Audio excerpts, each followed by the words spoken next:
Երբ 55 և 7-րդ թվականին, հունիսի 31-ին, ուժայինները մտան Վանո Սիրադեղյանի նախկին աշխատասենյակ Երևանակ Երևանի ոստիկանության շենքում,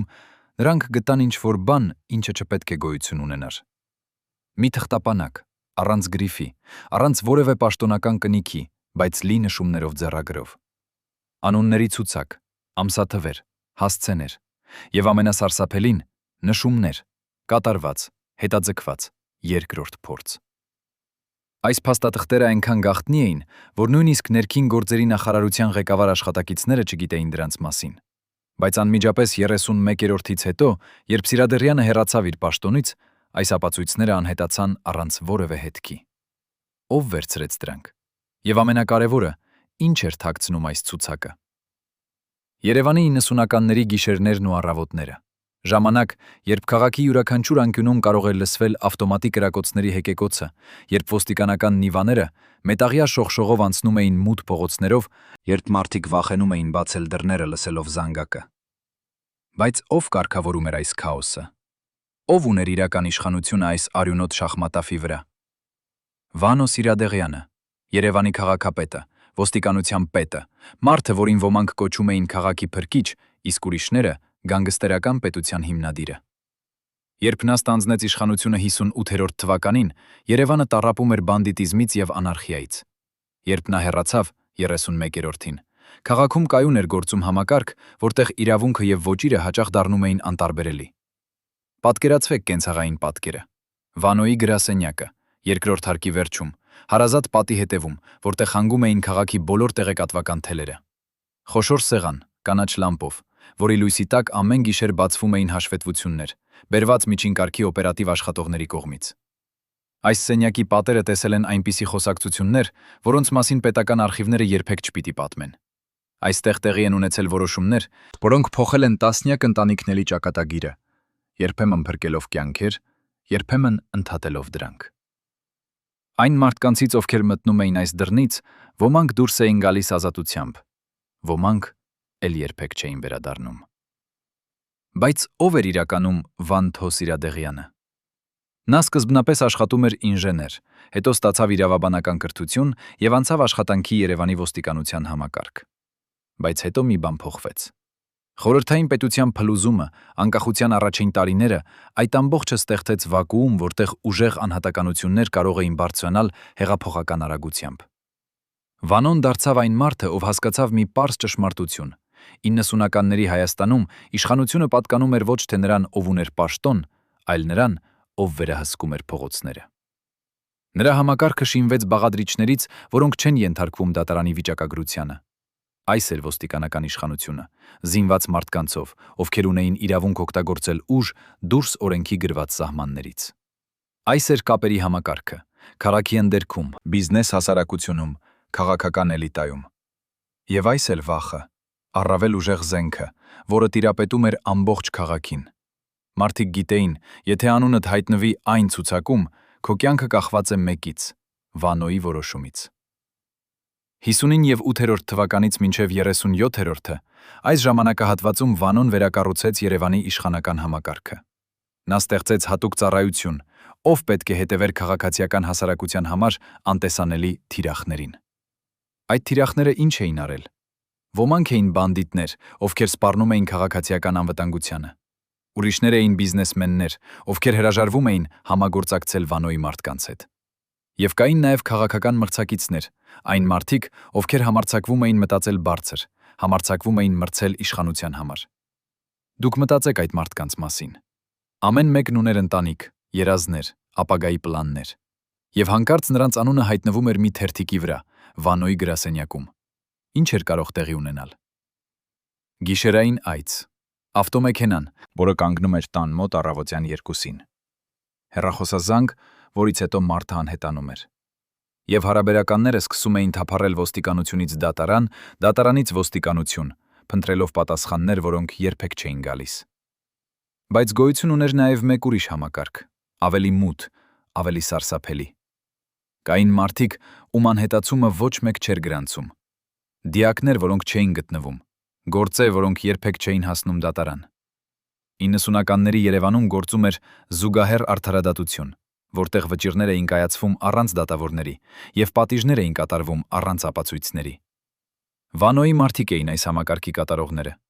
Նրանք գործում էին գիշերների մութ ժամերին, երբ քառաղակը քնած էր, երբ փողոցները դատարկ էին, երբ պատուհաններից անջատված էին լույսերը։ Ինչու էր բոլորս այդ անհրաժեշտ։ Վանոն միշտ պնդում էր, որ նա պաշտպանում է քաղաքը քաոսից, որ նրա մեթոդները խիստ են, բայց արդյունավետ,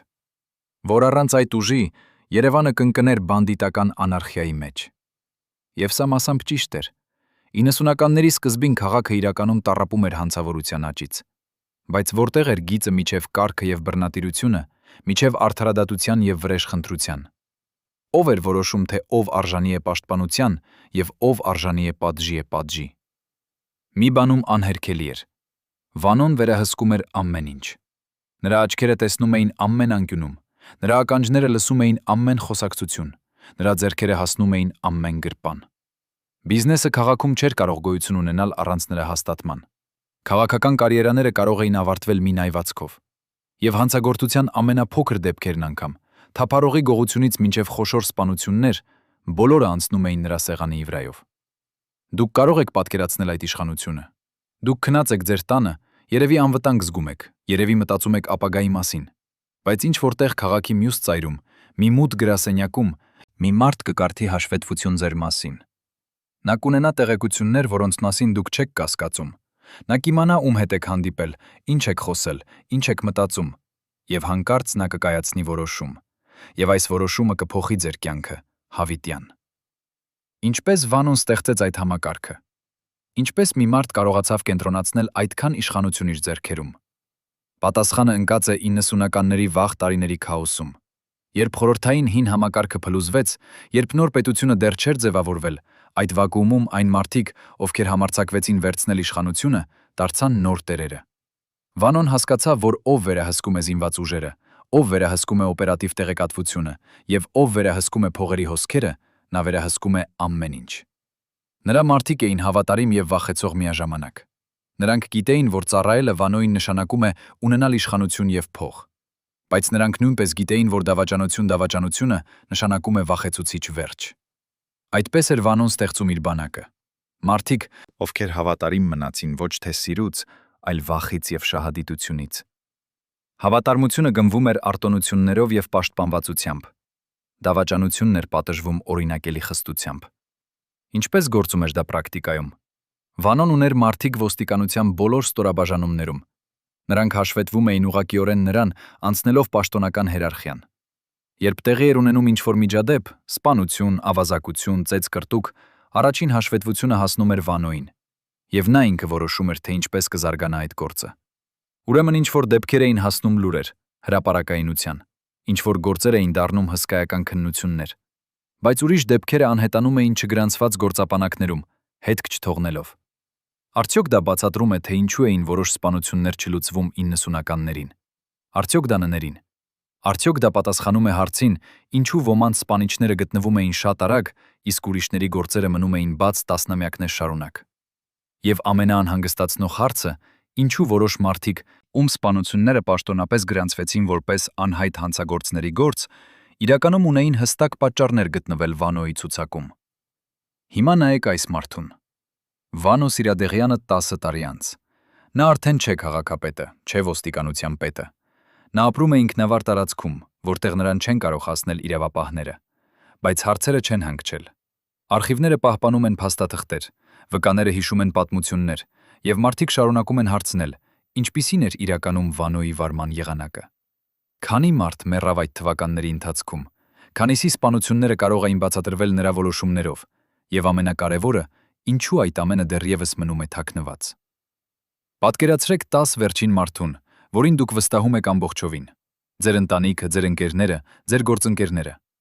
Հիմա պատկերացրեք, որ նրանցից մեկը դավաճանում է ձեզ ամենակարևոր պահին։ Ոչ թե փոքրիկ խաբեությամբ, ոչ թե պարզ սխալով, այլ լրիվ եւ վճռական կերպով։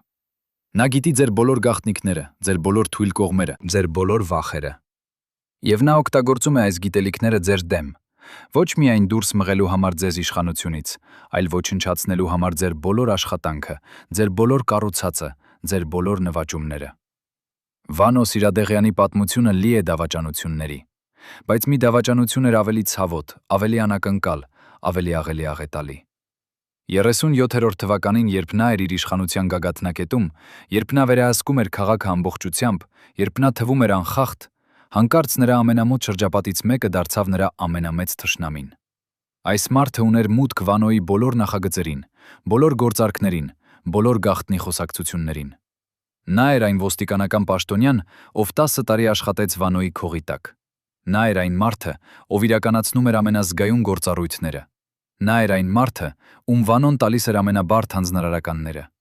Եվ նա էր այն մարդը, ով հանկարծ որոշեց, որ Վանոյի ժամանակն անցել է, որ նոր իշխանությունը պահանջում է նոր կառույց, որ հին համակարգը պետք է փլուզվի։ Ինչպես սա տեղի ունեցավ։ Երբ նոր նախագահը եկավ իր իշխանության, երբ քաղաքական հորիզոնները փոխվեցին, երբ հին կառավարությունը փոխարինվեց նորով, այս ցնցումները ստեղծեցին պայմաններ, որտեղ հին հավատարմությունները դարձան անցողիկ։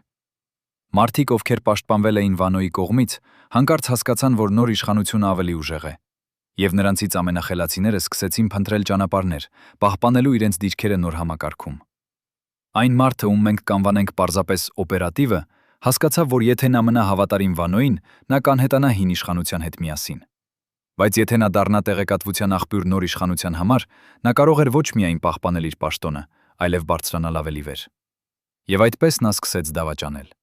Առաջին անգամ փոքր տեղեկություններ, հետո ավելի կարևոր, վերջապես ամբողջական մատնություն։ Օպերատիվը տրամադրեց փաստաթղթեր, որոնք ապացուցում էին Վանոյի մարդկանց կողմից կատարված անօրինական գործարքները։ Նա տրամադրեց անուններ, բիզնեսմեններ, ովքեր վճարում էին պաշտպանության համար։ Նա տրամադրեց մանրամասներ գործողությունների մասին, որոնք չէին գրանցված պաշտոնական հաշվետվություններում, եւ ամենակարևորը, նա տրամադրեց վկայություններ այն գործերի մասին, որտեղ Վանոյի մարդիկ գործել էին վրա օրենքի սահմաններից։ Երբ Վանոն իմացավ դավաճանության մասին, արդեն շատ ուշ էր։ Նրա մյուս մարդիկ սկսեցին խուսափել նրանից։ Պաշտոնական հանձնարարականները դադարեցին, հեռախոսազանգերը չէին պատասխանվում, եւ ամենասարսափելին, նրա ամենահետաքրքիր փաստաթղթերը սկսեցին անհետանալ արխիվներից։ Ինչ որ մեկը մաքրում էր հետքերը, ինչ որ մեկը ջնջում էր ապացույցները, եւ այդ մեկը գիտեր, թե որտեղ է փնտրել, քանի որ ինքը տարիներ շարունակ օգնել էր դրանք թաքցնել։ Օպերատիվը գիտեր ամեն ինչ։ Նա գիտեր, թե որ թղթապանակները պարունակում են իրական ապացույցներ։ Նա գիտեր, թե որ անուններն են գրված այն ցուցակում։ Նա գիտեր, թե որ գործերը երբեք չպիտի հասնեին դատարան, քանի որ ինքը էր վերահսկում դրանց անհետացումը։ Եվ հիմա, երբ նա շրջվեց Վանոյի դեմ, այս գիտելիքը դարձավ ամենակործանարար զենքը։ Բայց նախքան խոսել այդ դավաճանության մանրամասների մասին, մենք պետք է հասկանանք, թե ինչպես այն ազդեց Վանոյի ամենամոտ շրջապատի վրա։ Պատկերացրեք կինը, որը ամեն առավոտ արթնանում է իր ամուսնու կողքին, գիտակցելով, որ այս մարդը, ով հանգիստ նախաճաշում է նրա հետ, երեք գիշերը կարող է ստորագրել որոշում, որը փոխեց ուրիշների կյանքը ընդմիշտ։ Պատկերացրեք երեխաներին, ովքեր գիտեն, որ իրենց հայրը ամենահզոր մարդն է քաղաքում, բայց չեն հասկանում, թե ինչ գնով է եկել այդ ուժը։ Ինչ գիտեր Վանոյի ամենամոտ մարդիկ նրա իրական գործունեության մասին։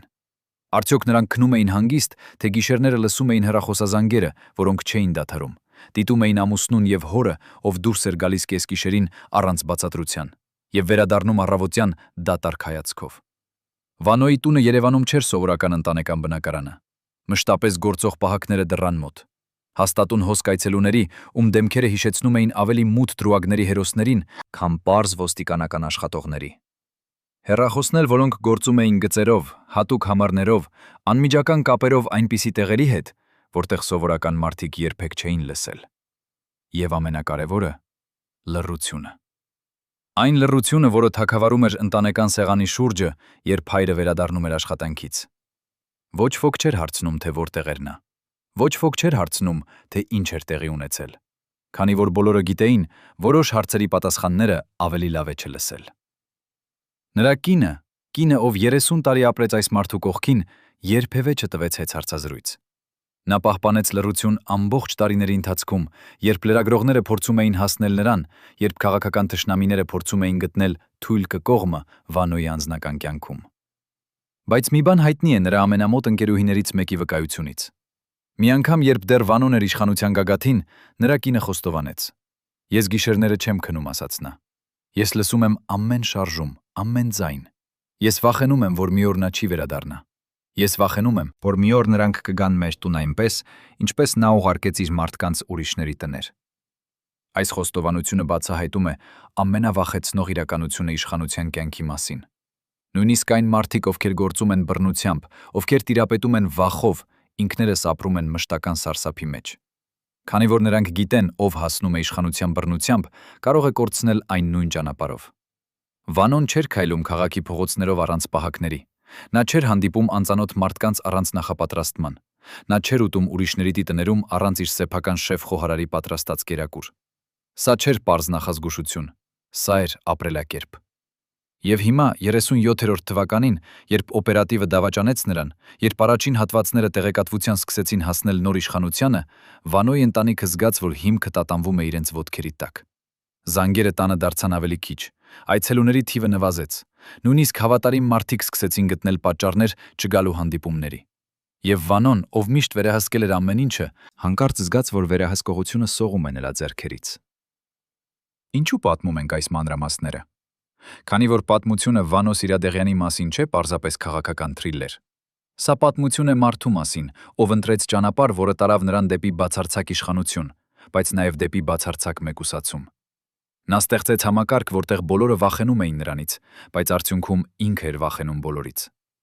Արդյոք նրա կինը եւ երեխաները գիտեին, թե քանի մարդ մեռավ նրա հրամաններով։ Արդյոք նրանք հասկանում էին, որ ընտանեկան անվտանգությունը կառուցված էր ուրիշների ընտանիքների ողբերգությունների վրա։ Մինչև վերջին րոպեն ես հավատացի, որ մենք կփրկվենք։ Այս խոսքերը պատկանում են մարդուն, ում անունը մենք չենք կարող հրապարակել, բայց ում վկայությունը բացում է դռները դեպի մի աշխարհ, որը մնացել է թաքնված 25 տարի։ Նա աշխատել է Վանո Սիրադեղյանի համակարգում որպես միջին օպերատիվ աշխատող 50-ին եւ 9-րդից մինչև 37-րդ թվականը։ 8 տարի ամեն օր տեսնելով, թե ինչպես է գործում իշխանության մեխանիզմը ներսից։ 8 տարի կատարելով հրամաններ, որոնք երբեմն հակասում էին նրա խղճի ձայնին։ 8 տարի լուր մնալով, քանի որ խոսելը նշանակում էր ոչ միայն կարիերայի վերջ, այլ հնարավոր վտանգ իր ընտանիքի համար։ Հիմա, երբ նա համաձայնեց խոսել մեր հետ պայմանով, որ նրա ինքնությունը մնա գաղտնի, նրա ձեռքերը դողում են ամեն անգամ, երբ նա հիշում է այդ տարիները։ Դուք չեք կարող պատկերացնել, թե ինչպիսին էր ծառայել մարդուն, ում յուրաքանչյուր որոշումը կարող էր ավարտել կյանք։ Նա լռում է, խորը շնչում, հետո շարունակում։ Մենք գիտեինք, որ կան ցուցակներ, մենք գիտեինք, որ կան մարդիկ, ում անուններն են գրված այդ ցուցակներում, եւ մենք գիտեինք, թե ինչ է տեղի ունենում, երբ անունդ հայտնվում է այնտեղ։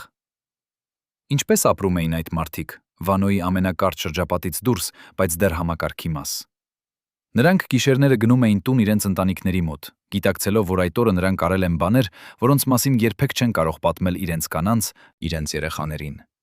Նրանք տեսնում էին իրենց հայելիներում դեմքեր, որոնք դանդաղ փոխվում էին ծանրացնելով պարտավորությունների եւ գաղտնիքների ծանրությամբ։ Նրանք պահպանում էին հավատարմություն ոչ թե հավատքից, այլ վախից, գիտակցելով, որ եթե դուրս գրվեն համակարգից, նրանք ինքներս կդառնան թիրախներ։ Մեր զրուցակիցը պատմում է մի դրվագ, որը տեղի ունեցավ 50-րդ թվականի աշնանը։ Նրան տվեցին հանձնարարական, մասնակցել գործողությանը քաղաքի արբանյակում։ Նա չգիտեր մանրամասները, մինչև չհասավ տեղ։ Եվ չհասավ տեղ, երբ նրանք ժամանեցին, պարզվեց, որ թիրախը մի ընտանիք էր՝ հայր, մայր, 2 երեխաներ։ Հայրը մեղադրվում էր տնտեսական հանցագործությունների մեջ, բայց իրականում, ինչպես նրանք իմացան հետո, այդ մարդը պարզապես հրաժարվել էր վճարել պաշտպանության հարկ Վանոյի մարդկանց մեկին։ Մենք մտանք տուն կեսգիշերին։ Նա դանդաղ խոսում է, կարծես յուրաքանչյուր բառ պահանջում է ջանք։ Երեխաները արթնացան ճիչերից, մայրը փորձում էր պաշտպանել ամուսնուն, եւ մենք, 4 հոգի զինված մարդիկ, պարզապես կատարում էինք հրամանը։ Մենք տարանք հորը։ Նա վերադարձավ տուն 3 շաբաթ հետո, ջարդված, խոշտանգված, կոտրված։ Նա կանգ է առնում, աչքերը լցված են արտասուքով։ Եվ ամենավատն այն էր, որ մենք գիտեինք, նա արել էր միայն մի բան սխալ։ Նա ասել էր ոչ սխալ մարդուն։ Քանի այդպիսի ընտանիքներ կային։ Քանի երեխաներ տեսան իրենց ծնողներին տարվող գիշերվա մութ ժամերին։ Քանի մարդիկ կորցրին ամեն ինչ, պարզապես որովհետև նրանց անունները հայտնվեցին սխալ ցուցակում։ Պատասխանները այս հարցերին են թաղված արխիվներում, որոնք դեռևս չեն բացվել հանրության համար։ Բայց վկաները, այն սակավաթիվ մարդիկ, ովքեր համաձայնել են խոսել, նկարագրում են համակարգ, որտեղ արդարադատությունը չէր կախված ապացույցներից, այլ կախված էր այն, թե ով էիր դու եւ ինչ կապեր ունեիր դու։ Մեկ այլ վկա, նախկին բիզնեսմեն, ով դիմել է անանուն մնալու համար, պատմում է այլ պատմություն։ 59-րդ թվականին նա բացել էր փոքր արտադրամաս Երևանի արվարձաններից մեկում։ Աշխատանք տալիս էր 30 մարդու։ Բիզնեսը գնում էր լավ, մինչև մի օր, երբ նրա գրասենյակ մտավ մարդ, ծանոթագրվելով որպես համագործակցություն հսկող։ Այդ մարդը բացատրեց, որ յուրաքանչյուր բիզնես քաղաքում պետք է ներդրում անի ընդհանուր անվտանգության մեջ։ Գումարը ամսական եկամտի 25%-ը։ Ես մերժեցի։ Բիզնեսմենը խոսում է հանգիստ, բայց նրա ձայնը դեռևս պարունակում է այն օրերի դողը։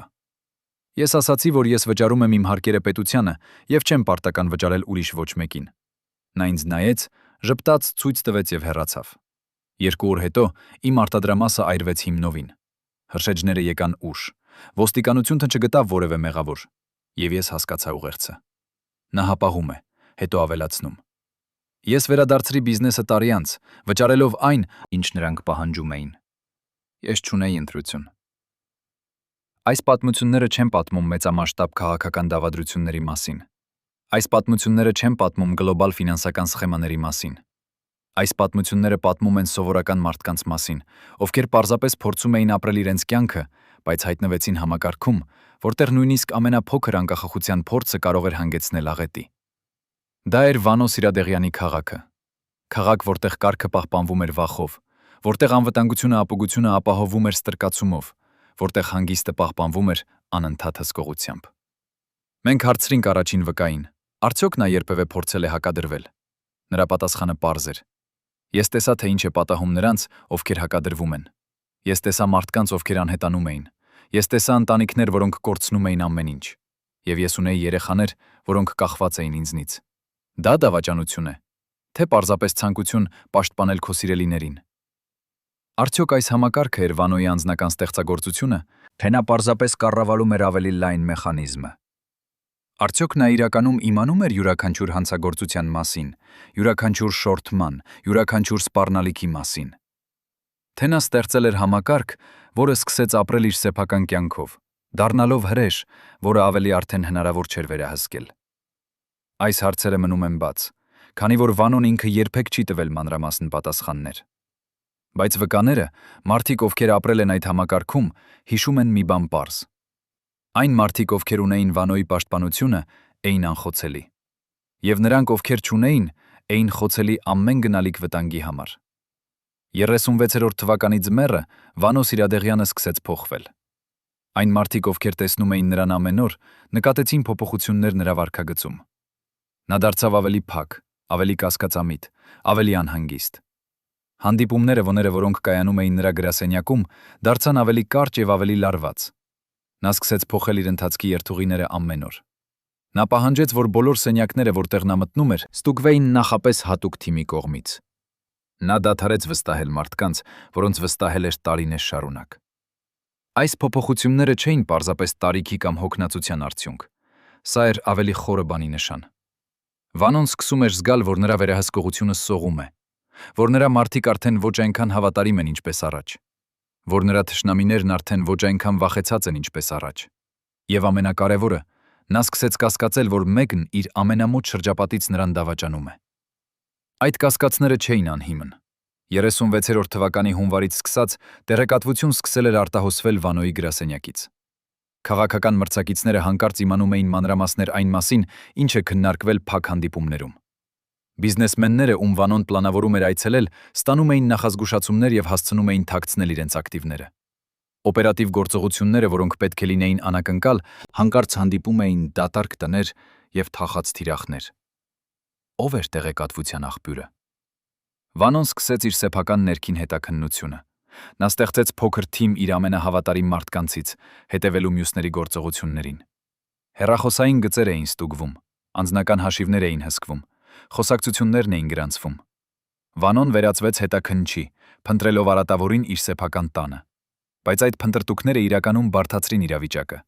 քանի որ հիմա բոլորը սկսեցին զգալ, որ նրանք հետևվում են։ Բոլորը սկսեցին իմանալ, որ նրանք կասկածվում են։ Եվ այդ ստեղծեց մթնոլորտ, որտեղ հավատարմությունը փոխարինվեց փոխադարձ կասկածով։ Վանոյի մարդիկ սկսեցին վախենալ ոչ միայն արտաքին թշնամիներից, այլև մեկ-մեկու։ Նրանք սկսեցին ինքնամեկուսանալ, խուսափելով անհարկի խոսակցություններից, խուսափելով անհարկի հարցերից, խուսափելով անհարկի հանդիպումներից։ Այս մթնոլորտը դառնում էր ավելի ու ավելի ծանր։ Վանոյի գրասենյակը, որը մի ժամանակ էր իշխանության կենտրոնը, դանդաղ վերածվում էր բանտի նմանություն։ Բոլորը այնտեղ զգում էին իրենց արգելափակված, հսկված, գնահատված։ Եվ Վանոն ինքը, մարդը, ով տիրապետել էր ամբողջ քաղաքին, հիմա տիրապետում էր միայն իր սեփական մեկուսացման աշտարակին։ Նա սկսեց ուշադրություն դարձնել նույնիսկ ամենափոքր մանրամասներին։ Ով էր նայում նրան չափից ավելի երկար հանդիպումների ժամանակ։ Ով էր հարցնում չափից ավելի շատ հարցեր։ Ով էր ունենում չբացատրված հանդիպումներ իր աշխատանքային ժամերից դուրս։ Ով էր ապրում չափազանց լավ, համապատասխան իր պաշտոնական աշխատավարձին։ Այս կասկածամտությունը դարձավ ուտելիք, որը կերակրում էր ինքն իրեն, աճում էր ամեն օր, շրջափակում էր Վանոյի մտածողությունը ավելի ու ավելի ամբողջական։ 50-ների վերջին Վանոն պատվիրեց ստուգել իր նախկին աշխատասենյակի շենքի բոլոր թաքնված անցումները եւ ստորգետնյա մասերը, վախենալով, որ ինչ-որ մեկը կարող է թաքնված միկրոֆոններ տեղադրել այնտեղ։ Հիմնովին ստուգվեց յուրաքանչյուր սենյակ, յուրաքանչյուր անկյուն, յուրաքանչյուր ծածկանց։ Գտան 3 փոշոտ հնացած սարք, որոնք արդեն գործող չէին տարիներ շարունակ։ Բայց Վանոյի համար սա չէր բավարար հանգստություն։ Պարանոյան արդեն ավելի հզոր էր, քան տրամաբանությունը։ Նա ապրում էր աշխարհում, որտեղ յուրաքանչյուր ստվեր կարող է լինել թշնամի, յուրաքանչյուր լռություն կարող էր թաքցնել դավադրություն, յուրաքանչյուր ժպիտ կարող էր քողարկել դավաճանություն։ Այս անհանգստությունը հասավ իր գագաթնակետին, երբ հանկարծ Վանոն հասկացավ, իր ամենամոտ շրջապատից 5 մարդիկ սկսել էին խմբավորվել առանց նրա իմացության։ Պատկերացրեք 5 մարդու, նստած նույն սենյակում, երբ արտաքում ամբողջ քաղաքն անտեղյակ է նրանց գոյությունից։ Նրանցից յուրաքանչյուրը գիտի բոլոր Վանո Սիրադեղյանի գաղտնիքները։ Յուրաքանչյուր բժշկական ախտորոշում, յուրաքանչյուր փախուստի պլան, յուրաքանչյուր գնչուր գաղտնի թունել Երևանի տակ։ 37-րդ թվականի փետրվարին այս մարդիկ կրկին հավաքվեցին, վերջին անգամ։ Երբ նրանք ներս մտան, նրանք էին Վանոյի ամենավստահելի խումբը։ Երբ նրանք դուրս եկան, դրանք արդեն ընտրել էին հավատարմության եւ իրենց սեփական կյանքի միջև։ Ինչը ստիպեց նրանց դավաճանել իրենց առաջնորդին։ Այս 5 մարդկանցից 3 էին բարձրաստիճան ոստիկանական պաշտոնյաներ։ Մեկը անվտանգության ծառայության ղեկավար, մեկը Վանոյի անձնական խորհրդականը, իրավաբան, որը կազմում էր անտեսանելի գործարքները։ Նրանք ամենքը միասին աշխատել էին 50-ին եւ 8-րդից։ 10 տարի, կառուցելով համակարգ, որը վերածեց Երևանը պետության մեջ պետության։ 10 տարի, պաշտպանելով Վանոյի թաքնված օրակարգը, թաքցնելով փաստաթղթերը, ջնջելով հետքերը։ Բայց 37-րդ թվականի սկզբին ինչ-որ բան փոխվեց։ Նոր քաղաքական իշխանությունը սկսեց պահանջել հարցումներ։ Նախկին գործողություններ, որոնք մնացել էին թաքնված, հանկարծ դարձան հետաքննության առարկա։ Եվ այս 5-ը հասկացան, նրանք կարող են ընկնել Վանոյի հետ միասին, կամ կարող են փրկել իրենց, տրամադրելով այն, ինչ գիտեն նրա մասին։ Ընտրությունը չէր բարոյական, ընտրությունը էր գոյամնացման համար։ Առաջին հանդիպումը տեղի ունեցավ անհայտ վայրում, առանց Վանոյի իմացության։ Նրանք խոսեցին 3 ժամ։ Յուրաքանչյուրը ներկայացրեց, թե ինչ կորցնում է, եթե մնա հավատարիմ։ Անվտանգության պաշտոնյան բացեց իր նոթբուքը եւ ցույց տվեց ցուցակ անունների, մարդիկ ում նկատմամբ հարուցվելու էին քրեական գործեր, եթե նոր իշխանությունը որոշի փորել։ Բոլոր 5 անուններ էին այդ ցուցակում։ Հետո իրավաբանը խոսեց։ Նա բացատրեց, որ գոյություն ունի միայն մեկ ելք՝ համագործակցել նոր վերջնական իշխանության հետ մինչև չէ ուշ։ Տրամադրել տեղեկություններ Վանոյի մասին, փոխանակ իրենց անձնական անձեռնմխելիության։ Այն 3 ոստիկանները լռում էին։ Նրանք գիտեին, որ այս քայլը կլինի մահավճիր նրանց կարիերայի համար Վանոյի համակարգում։ Բայց նրանք նաև գիտեին, որ Վանոյի համակարգն արդեն սողում է։ Նրանց անցյալը լի էր գործողություններով, որոնք կարող էին դատապարտել նրանց բանտի տասնամյակների համար։ Եթե նրանք չանեին առաջին քայլը, ուրիշ մեկը կաներ։ Եվ նրանք կմնային առանց պաշտպանության։ Մեկ օր անց նրանք հանդիպեցին նոր իշխանության ներկայացուցչի հետ։ Հանդիպումը տեղի ունեցավ մութ գրասենյակում, փակ վարագույրներով։ Ներկայացուցիչը լսեց լուր, գրեց նշումներ։ Հետո տվեց պայման։ Եթե նրանք փաստաթղթավորված ապացույց տրամադրեն Վանոյի անօրինական գործողությունների մասին, նրանց անձնական անցյալը կմնա անդատապարտելի։ Բայց եթե նրանք հետ քաշվեն այս պահից, բոլոր 5-ը կկործանվեն։ Ով էր իրականում այս խումբի ղեկավարը։ Մի մարդ, ում անունը մենք կպահենք գաղտնի, բայց ում գործողությունները փոխեցին Վանոյի ճակատագիրը։ Սա էր նույն օպերատիվը, ում մասին մենք խոսեցինք ավելի վաղ։ Այն մարդը, ով 10 տարի եղել էր Վանոյի աջ ձեռքը, ով իրականացվել էր նրա ամենամութ հրամանները, ով գիտեր յուրաքանչյուր ստվերային գործարքի մանրամասները։ Հիմա նա դարձել էր Վանոյի ամենավտանգավոր թշնամին։ Օպերատիվը սկսեց տրամադրել փաստաթղթեր։ Առաջին փաթեթը պարունակեց ֆինանսական գրանցումներ, ցույց տալով, թե ինչպես Վանոյի մարդիկ հավաքում էին պաշտպանության վճարներ քաղաքի բիզնեսների կողմից։ Երկրորդ փաթեթը պարունակեց վկայությունների տեսագրություններ, մարդիկ, ովքեր խոստովանում էին, որ ստիպված էին վճարել կամ կրել հետևանքները։ Երրորդ փաթեթը պարունակեց ամենավտանգավոր նյութը՝ ցուցակներ անունների, ամսաթվերի և նշումներ կատարված։ Երբ այս ապացույցները հասան նոր իշխանության ձեռքերը, Վանոյի դիրքը դարձավ անկայուն։ Նա դեռ պահպանում էր իր պաշտոնը, բայց իրականում նրա ուժը արդեն սպառվում էր։ Մարդիկ, ովքեր երեկ կատարում էին նրա հրամանները առանց հարցի, հիմա հապաղում էին։ Հեռախոսային զանգերը, որոնք երեկ պատասխանվում էին անմիջապես, հիմա մնում էին անպատասխան։ Եվ Վանոն զգում էր, թե ինչպես է հողը սահում իր ոտքերի տակ։ Հիմա պատկերացրեք այդ մարդկանց, ովքեր դավաճանեցին։ Նրանք անցան հետագա 10 տարիները ապրելով իրենց ընտրության հետ։ Ոմանք պահպանեցին իրենց պաշտոններն ու բարգավաճեցին նոր համակարգում։ Ուրիշներն անհետացան լռությամբ, փորձելով մոռանալ իրենց անցյալը։ Բայց բոլորը նրանք գիտեն մի բան. նրանք փրկեցին իրենց կյանքերը, ոչնչացնելով այն մարդուն, ում ծառայել էին 10 տարի։ Ո՞վ էր իրականում մեղավոր։ Վանոն, ով ստեղծեց համակարգ, որտեղ հավատարմությունը պահանջում էր հանցագործություն։ Թե այս մարդիկը, ովքեր ընտրեցին իրենց գոյամնացումը նրա ոչնչացման նկատմամբ։ Կան արդարացիներ դավաճանության համար, երբ դավաճանությունը դառնում է միակ ճանապարհը փրկության դեպի։ Այս հարցերը մնում են անպատասխան։ Բայց մեկ բան պարզ է. երբ իշխանությունը կառուցվում է վախի և բռնության վրա, այն միշտ ավարտվում է դավաճանությամբ։ Այս իրադարձությունների հետևանքները ազդեցին նաև Վանոյի ֆիզիկական վիճակի վրա։ 50-եր թվականներին Վանո Սիրադեղյանը ընտելացել էր լինել անխախտ։ Նրա մարմինը, նրա ձայնը, նրա ներկայությունը ամեն ինչ արտացոլում էր մարդու, ով վերահսկում է իր շրջապատը ամբողջությամբ։ Նա քայլում էր ուղիղ, խոսում էր հստակ, նայում էր ուղիղ մարդկանց աչքերի մեջ առանց կասկածի։ Բայց 10 տարի իշխանության գագաթին փոխեցին նրան ոչ միայն հոգեբանորեն։ 10 տարի անընդհատ լարվածության, անկնության գիշերների, ապրելու մշտական վախի մեջ, դրանք թողեցին հետքեր նրա ֆիզիկական էության վրա։ 37-րդ թվականի գարնանը մարդիկ, ովքեր չէին տեսել Վանոյին մի քանի ամիս, շոկի մեջ էին ընկնում, երբ տեսնում էին նրան։ Նա ծերացել էր։ Ոչ թե սովորական ծերացումը, երբ տարիները դանդաղ ավելացնում են ծառություններ և ճերմակ մազեր։ Սա էր արագացված քայքայում։ Կարծես 10 տարի իր իշխանության արժեցին նրան 20 տարի կյանքի։ Նրա մազերը, որոնք 50-ին և 8-րդին էին մութ և հաստ, հիմա էին գրեթե ամբողջովին սպիտակ։ Նրա դեմքը, որը պահպանել էր երիտասարդական ուժ տասնամյակներ, հիմա կրում էր խորը կնճիռներ, հատկապես աչքերի շուրջ և բերանի անկյուններում։ Բայց ամենավախենալի փոփոխությունները չէին արտաքինը։ Վանոյի քայլվածքը կորցրել էր իր նախկին վստահությունը։ Նա քայլում էր դանդաղ, ծանր, կարծես յուրաքանչյուր քայլ պահանջում էր ջանք։ Նրա ձեռքերը մի ժամանակ ամուր և հանգիստ, հիմա դողում էին երբեմն, երբ նա բռնում էր գրիչ կամ բաժակ։ Նրա ձայնը, որը միշտ արտահայտել էր հեղինակություն և ուժ, հիմա լսվում էր հոգնած, երբեմն դժվարանում էր ճիշտ բառերը գտնել։ Եվ նրա աչքերը, որոնք վախեցրել էին ամենահզոր մարդկանց Երևանում, հիմա պարունակում էին ինչ-որ այլ բան։ Ոչ ուժ, ոչ վախ։ Դատարկություն։ Նրա անձնական բժիշկը, որը ծառայել էր նրան 7 տարի, պահպանում էր կտրուկ լռություն 37-րդ թվականից։ Բայց մի աղբյուր, մոտ բժշկական համայնքին, բացահայտեց մի քանի մանրամասներ։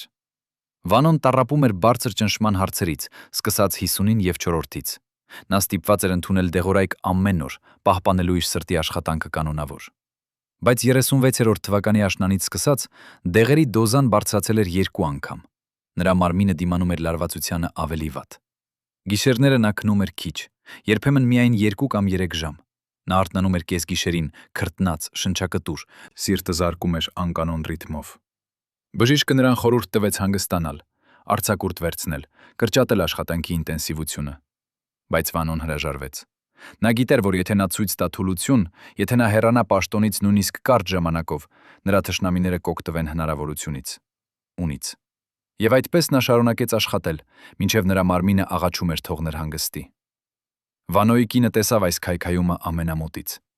Նա պատմեց նրա քրոջը, որ 37-րդ թվականի փետրվարին Վանոն կորցրեց 10 կիլոգրամ քաշ 2 շաբաթում։ Նա չէր կարող ուտել։ Ամեն անգամ, երբ նրա համար պատրաստում էին ուտելիք, նա նայում էր ափսեին, մի քանի պատառ վերցնում էր, հետո մերժում էր մնացածը։ Նրա մարմինը կորցնում էր զանգվածը, բայց նաև ուժը։ Նա դառնում էր ստվեր իր նախկին իրենից։ Բժիշկը նրան նաև տվեց դեղամիջոց քնի համար, բայց Վանոն վախենում էր օգտագործել դրանք։ Նա վախենում էր, որ եթե քնի շատ խորը, նա չի լսի, եթե ինչ-որ մեկը փորձի մտնել նրա տուն, եթե ինչ-որ մեկը փորձի հարձակվել։ Նրա պարանոյան արդեն վերածվել էր ֆիզիկական հիվանդության։ Նա ապրում էր միջավայրում, որտեղ յուրաքանչյուր ձայն էր սպառնալիք, յուրաքանչյուր հեռախոսազանգ էր վտանգ, յուրաքանչյուր ուրիշ մարդ էր հնարավոր թշնամի։ Ինչպես հասավ նա այս կետին։ Պատասխանն ընկած է նրա անցյալում։ 10 տարի նա ապրեց ռեժիմում, որտեղ վախը էր ամենակարևոր գործիքը։ Նա սովորեցրեց մարդկանց վախենալ նրանից, բայց այդպես անելով նա ինքը սովորեց վախենալ բոլորից։ Քանի որ նա գիտեր, թե ինչպես է դյուրին ոչնչացնել մարդուն, նա գիտեր, թե որքան արագ կարելի է անհետացնել ինչ-որ մեկին։ Եվ նա գիտեր, որ մարդիկ նրա շուրջը ունեն նույն հմտությունները, նույն միջոցները, նույն մոտիվացիան։ 37-րդ թվականի մարտին, երբ արդեն պարզ էր, որ նրա իշխանությունը վերջանում է, Վանոյի մարմինը փաստորեն փլուզվեց։ Մի առավոտ նա արթնացավ և չկարողացավ վեր կենալ անկողնուց։ Նրա սիրտը ցավում էր այնպես ուժգին, որ նա չէր կարող շնչել։ Նրա կինը կանչեց շտաբ բժշկական օգնություն։ Երբ բժիշկները հասան, նրանք որոշեցին, որ սա էր սրտի հարձակման նախազգուշական նշան։ Նրանք խորհուրդ տվեցին անմիջապես տեղափոխել հիվանդանոց, բայց Վանոն հրաժարվեց։ Նա գիտեր, որ եթե նա գնա հիվանդանոց, նրա թշնամիները կիմանան նրա թույլությունը, և նրանք կարող են օգտագործել այդ պահը վերջնական հարված հասցնելու նրան։ Նա մնաց տանը, վերցրեց դեղերը, պառկեց։ Բայց ֆիզիկական ցավը այնքան ուժեղ չէր, որքան նրա հոգեբանական տառապանքը։ Նա զգում էր, թե ինչպես է նրա կյանքի աշխատանքը քայքայվում, թե ինչպես է նրա կառուցած համակարգը փլուզվում, թե ինչպես է նրա անունը, որը մի ժամանակ հարգված կամ վախեցված էր, դառնում կյանքի առասպել և զզվելի հիշողության առարկա։ Արխիվներում այս օրերի մասին գրեթե ոչինչ չի մնացել։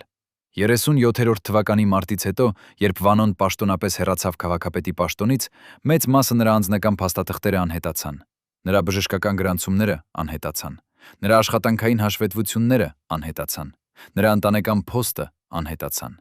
Ինչ-որ մեկը մաքրեց արխիվները ամբողջությամբ, և այդ մեկը գիտեր ճիշտ, թե որտեղ է փնտրել, քանի որ ինքը օգնել էր դրանք ստեղծել։ Այդ ինչ-որ մեկի գործողություններին ուղղակիորեն կապված էր այն, ինչ տեղի ունեցավ ներքին գործերի նախարարության արխիվում։ Այնտեղ գոյություն ուներ թղթապանակ, կոդով «Օպերացիա երկնային հրաման», որի մասին գիտեին միայն 5 մարդ։ Այս թղթապանակը պարունակում էր 3 բան՝ անունների ցուցակ, ամսաթվեր և 1 տող ամեն անվան կողքին՝ կտատարված, հետաձգված, երկրորդ փորձ։ 37-րդ թվականի մայիսի 31-ին, երբ ուժայինները մտան Վանո Սիրադեղյանինի նախկին աշխատասենյակ, փնտրելով ապացույցներ քաղաքական հանցագործությունների համար, նրանք գտան սեյֆ, որի մասին ոչ ոք չգիտեր։ Սեյֆը կապ չուներ հիմնական համակարգի հետ։ Սեյֆը բացվում էր միայն 1 անհատական կոդով։ Երբ տեխնիկները վերջապես բացեցին այն 5 օր անց, ներսում նրանք գտան դատարկություն։ Ամեն ինչ, յուրաքանչյուր թերթիկ, յուրաքանչյուր նոթբուք, յուրաքանչյուր լուսանկար անհետացել էր։ Բայց սեյֆի հատակին մնացել էր մի բան՝ մի փոքր թղթի կտոր, այրված եզրերով։ Վրան գրված էր միայն 3 բառ հայերեն լեզվով։ Նրանք գիտեին ամեն ինչ։ Ո՞վ անհետացրեց այդ փաստաթղթերը։ Ո՞վ մտավ այդ սենյակ Վանոյի հեռանալուց հետո և ջնջեց վերջին ապացույցները։ 3 վկա աշխատակիցներ, ովքեր աշխատում էին շենքում, հիշում են մի տարօրինակ դեպք։ 37-րդի ապրիլի 29-ը, երբ արդեն հայտնի էր, որ Վանոն հեռանում է պաշտոնից, ուշ երեկոյան մի մարդ մտավ շենք, ունենալով բարձրաստիճան մուտքի թույլտվություն։ Նա գնաց ուղիղ դեպի Վանոյի նախկին գրասենյակը։ Նա մնաց այնտեղ 3 ժամ։ Երբ նա դուրս եկավ, նա տանում էր 2 մեծ տուփեր։ Պահակները չկանգնեցրին նրան։ Քանի որ այս մարդը ուներ փաստաթուղթ, ստորագրված հենց Վանոյի կողմից, թույլտվություն տալով նրան հանել անձնական նյութեր։ Բայց ով էր այդ մարդը։ Վկաները չգիտեն նրա անունը։ Նրանք միայն հիշում են, որ նա հագել էր մութ կոստյում, կրում էր ծանր ակնոցներ և խոսում էր շատ քիչ։ Երբ հետաքննիչները փորձեցին գտնել այդ թույլտվության փաստաթուղթը, այն նույնպես անհետացել էր արխիվներից։ Կարծես ինչ-որ մեկը մաքրում էր ամեն հետք համակարգված կերպով։ Կարծես ինչ-որ մեկը գիտեր ճիշտ, թե որտեղ է փնտրել։ Վանոյի նախկին անձնակազմից մի մարդ, ով համաձայնեց խոսել միայն անանուն պայմանով, բացահայտեց մեկ ուրիշ մանրամասն։ 37-րդի ապրիլի սկզբին Վանոն հրավիրել էր 3 հոգու իր տուն։ Ոչ պաշտոնական հանդիպում, ոչ գրանցված այցելություն։ Այս 3 հոգիք էին նրա ամենահին համագործակիցները, մարդիկ, ովքեր ծառայել էին նրան 10 տարի։ Հանդիպումը տևել է ամբողջ գիշեր։ Լույսերը Վանոյի ննջասենյակում մարել են միայն առավոտյան 6-ին։ Երբ այդ 3 հոգիք հեռացել են, նրանցից մեկը տարել է սև պայուսակ, այնքան ծանր, որ նա դժվարանում էր քայլել։ Ինչ էր այդ պայուսակում։ Արդյոք այդ էին անհետացած փաստաթղթերը։ Արդյոք Վանոն վերջին պահին փոխանցեց իր ամենավտանգավոր գաղտնիքները մարդուն, ում նա դեռ վստահում էր։ Եվ ով էր այդ մարդը։ Արխիվներում չկա գրանցում այս հանդիպման մասին, բայց հարևանները հիշում են մեկ բան։ Երբ այդ 3 հոգիք հեռանում էին Վանոյի տնից, դրանցից մեկը կանգ առավ դռան մոտ, շրջվեց եւ ասաց ինչ-որ բան Վանոյին։ Հարևանը, ով պատահաբար էր պատշգամբում, լսեց միայն վերջին 2 բառ. Ես խոստանում եմ։ Խոստանում ինչ։ Պաշտպանել գաղտնիքները, թաքցնել ապացույցները, մինչև կյանքի վերջ պահպանել լռությունը։ Եվ 25 տարի անց այս խոստումը դեռ պահպանվում է։ Այն 3 մարդիկը, 2-ն արդեն մահացել են, 3-րդը ապրում է անհայտ վայրում։ Նա երբեք չի տվել հարցազրույց։ Երբ լրագրողները փորձում են գտնել նրան, նրանք ստանում են պատասխան. այդ մարդը չի գոյություն։ Բայց մի փաստաթուղթ դեռ գոյություն ունի։ 37-րդ թվականի հուլիսին, երբ նոր իշխանությունը սկսեց պաշտոնական հետաքննություն Վանոյի գործունեության հարցով, նրանք հարցաքննեցին 86 մարդու։ 86 վկա, ովքեր տարբեր ժամանակներում աշխատել էին Վանոյի համակարգում։ Յուրաքանչյուր վկայություն գրանցվեց, յուրաքանչյուր պատասխան արխիվացվեց։ Բայց երբ դուք կարդում եք այդ վկայությունները, դուք նկատում եք մի տարօրինակ բան։ Յուրաքանչյուր անգամ, երբ հետաքննիչները հարցնում էին ցուցակի մասին, յուրաքանչյուր անգամ, երբ նրանք հարցնում էին կոնկրետ անունների մասին, յուրաքանչյուր անգամ, երբ նրանք հարցնում էին գաղտնի գործողությունների մասին, պատասխանը էր նույնը։ Ես չգիտեմ։ Ես չեմ հիշում։ Ես չէի ներկա այնտեղ։ 86 մարդ, եւ բոլորը ունեին նույն պատասխանը։ Կարծես նրանք սովորել էին դասապահարան, կարծես նրանք պատրաստվել էին այս հարցաքննություններին նախապես համաձայնեցնելով իրենց պատասխանները։ Կարծես ինչ-որ մեկը նախապես տեղեկացրել էր նրանց, ինչ պետք է ասել եւ ինչ պետք է թաքցնել։ Հիմա մտածեք այս մասին։ 10 տարի Վանոն տիրապետում էր Երևանին։ 10 տարի նրա համակարգը գործում էր առանց կասկածի։ Մեր առանց կասկածի։ Հարյուրավոր մարդիկ աշխատում էին նրա համար տարբեր մակարդակներում։ Եվ հանկարծ, երբ ամեն ինչ փլուզվեց, երբ նրան հեռացրին իշխանությունից, երբ սկսվեց հետաքննությունը, բոլորը մոռացան։ Բոլորը կորցրին իրենց հիշողությունը։ Բոլորը դարձան կույր եւ համր։ Այդպիսի համընդհանուր մոռացումը հնարավոր է լինել պատահական։ Թե դա էր օրգանիզացված լռության համակարգ։ Մեկ հետաքննիչ, ով աշխատում էր այդ գործի վրա, 30-ին եւ 2-րդ թվականին տվեց անանուն հարցազրույց օտարերկրյա լրագրողի։ Նա ասաց մի բան, որը չի հրապարակվել երբեք պաշտոնապես։ Մենք գիտեինք, որ բոլորը ստում են։ Մենք գիտեինք, որ փաստաթղթերը անհետացել են նախապես։ Մենք գիտեինք, որ Վանոյի մարդիկ պաշտպանում էին նրա գաղտնիքները նույնիսկ այն բանից հետո, երբ նա արդեն կորցրել էր իշխանությունը։ Բայց մենք չէինք կարող ապացուցել այդ։ Քանի որ այդ համակարգը, որը նա ստեղծել էր, աշխատում էր նույնիսկ նրա բացակայության մեջ։ Ինչու էին այդ մարդիկ պաշտպանում մարդուն, ով արդեն չէր կարող նրանց պաշտպանել։ Ինչու էին նրանք ռիսկի ենթարկում իրենց ազատությունը, պահպանելով լռությունը։ Պատասխանն ընկած է մի բառի մեջ. վախ։ Ոչ թե վախ Վանոյից, նա արդեն չուներ իշխանություն, այլ վախ նրանցից, ովքեր դեռ ուժեղ էին։ Վախ այն մարդկանցից, ովքեր շահագրգռված էին թաքցնելու ճշմարտությունը։ Վախ համակարգից, որը դեռ գոյություն ուներ, թաքնված նոր դեմքերի եւ նոր անունների տակ։ 37-րդ թվականի մայիսին, երբ Վանոն պատրաստվում էր հեռանալ երկրից, նա հրավիրեց վերջին հանդիպում իր ամենամոտ 6 մարդկանց հետ։ 6 հոգի, ովքեր գիտեին ամեն ինչ նրա համակարգի մասին։ Հանդիպումը տեղի ունեցավ գաղտնի վայրում, ոչ ոք չգիտի որտեղ, բայց մեկը այդ մարդկանցից հետո պատմեց իր եղբորը։ Վանոն բացեց իր սեփական թուկը, ներսից հանեց փոքր տուփ, յուրաքանչյուր մարդուն տվեց մի ծածկագիր։ Նա ասաց. երբ ժամանակը գա, դուք կիմանաք ինչ անել այդ թվերով։ Հետո նա հավելեց. եթե ես մեռնեմ արագ, այս թվերը կբացեն ճշմարտությունը, բայց եթե ես ապրեմ երկար, այս թվերը կդառնան անիմաստ։ 25 տարի անցել է։ Վանոն դեռ կենդանի է։ եւ այդ թվերը դեռ մնում են գաղտնիք։ Բայց արդյոք նրանք կարող էին բացել սեյֆը, որը գտնվում էր նրա գրասենյակում։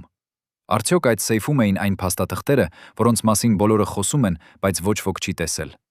Արդյոք այդ օպերացիա երկնային հրաման ցուցակն էր իրական։ Եվ եթե այդպես է, ով այժմ պահպանում է այն։ Այս հարցերի պատասխանները թաքնված մնացին նաև Վանոյի վերջին օրվա ընթացքում Երևանում։ 37-րդ թվականի մայիսի 27-ը սկսվեց որպես սովորական առավոտ։ Նա արթնացավ ժամը 6:30 րոպեին։ Նրա կինը արդեն պատրաստել էր սուրճը։ Նա խմեց դանդաղ, լուռ, նայելով պատուհանից դեպի քաղաքը, որը 10 տարի պատկանել էր նրան։ Իր երեխաները դեռ քնած էին։ Նա մտավ նրանց սենյակներ, կանգնեց ամեն մեկի անկողնու մոտ մի րոպե, հետո հեռացավ առանց արթնացնելու նրանց։ Ինչու չարթնացրեց նրանց։ Ինչու չասաց վերջին հրաժեշտ։ Միգուցե նա չուզեց, որ նրանք տեսնեին նրա աչքերում արտասուքները։ Միգուցե նա վախենում էր, որ իր ձայնը կկոտրվի, երբ նա կփորձի բացատրել, թե ինչու նա թողնում է նրանց։ Ժամը 7-ին նա հեռախոսեց իր վերջին հավատարիմ մարդուն։ Զրույցը տևեց 3 րոպե։ Ոչ ոք չգիտի ինչի մասին նրանք խոսեցին։ Բայց հետո այդ մարդը պատմեց, որ երբ նա դրեց ունկնդիրը, նա լաց եղավ առաջին անգամ իր կյանքում։ Վանոյի ձայնը այնպիսի է, կարծես նա արդեն մահացած էր։ Ժամը 8-ին Վանոն նստեց իր աշխատասենյակում տանը։ Նա բացեց իր անձնական անվտանգության արկղը, հանեց բոլոր փաստաթղթերը, որոնք կարևոր էին նրա համար։ Դրանց մի մասը նա այրեց, ծխի հոտը լցրեց ամբողջ տունը։ Նրա կինը մտավ, տեսավ ինչ է տեղի ունենում, բայց ոչինչ չասաց։ Նա պարզապես կանգնեց դռան մոտ, նայեց իր ամուսնուն, ով դանդաղ ոչնչացնում էր 10 տարի իր աշխատանքի ապացույցները։ Երբ վերջին թուղթը վերածվեց մոխրի, Վանոն դուրս եկավ բակ, լվացավ ձեռքերը երկար, կարծես փորձում էր լվանալ ոչ միայն մոխիրը, այլև հիշողությունները։ Ժամը 11-ին հասավ ավտոմեքենան։ Սև Մերսեդես, որը պետք է տանի նրան դեպի օդանավակայան։ Վանոն վերցրեց 2 չամիդան։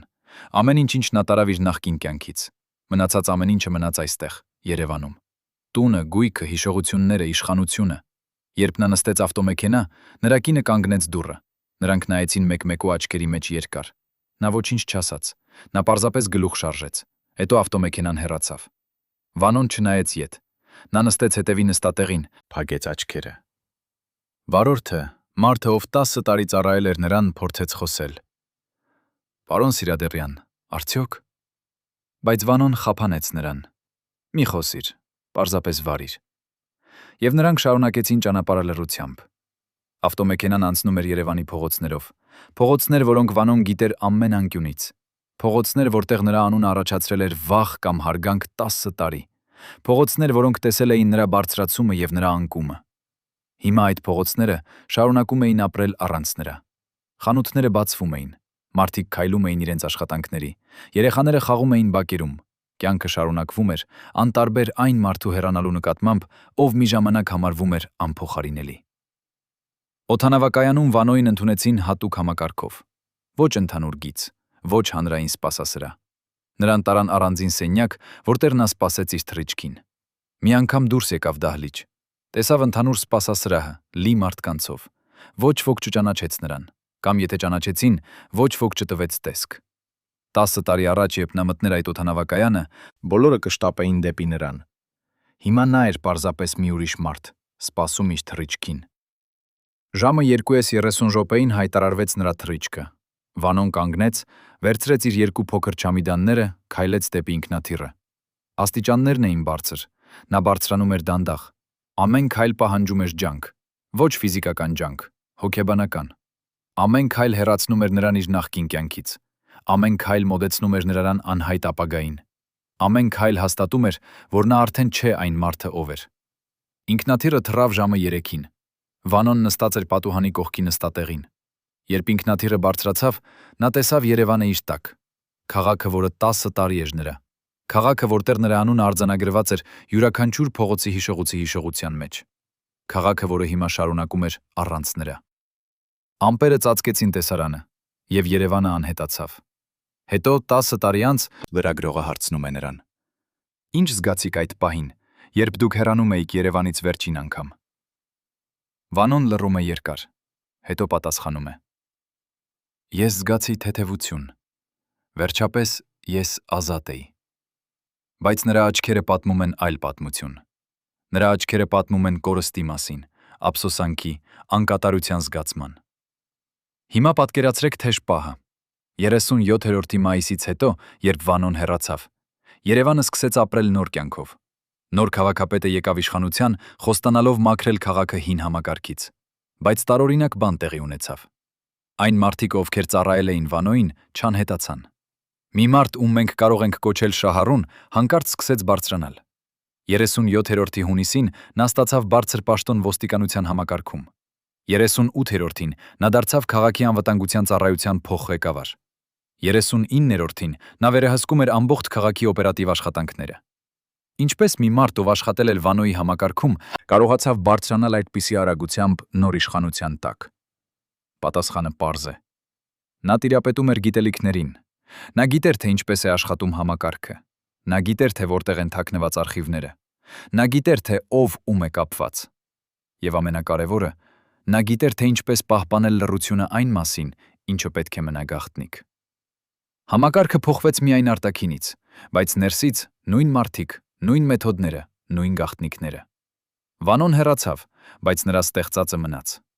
Եվ այն մարդիկ, ովքեր գիտեին, թե ինչպես այն աշխատեցնել, շարունակեցին իրենց աշխատանքը, նոր դեմքերի տակ, նոր անունների տակ, նոր իշխանության պատվանդան ներքո։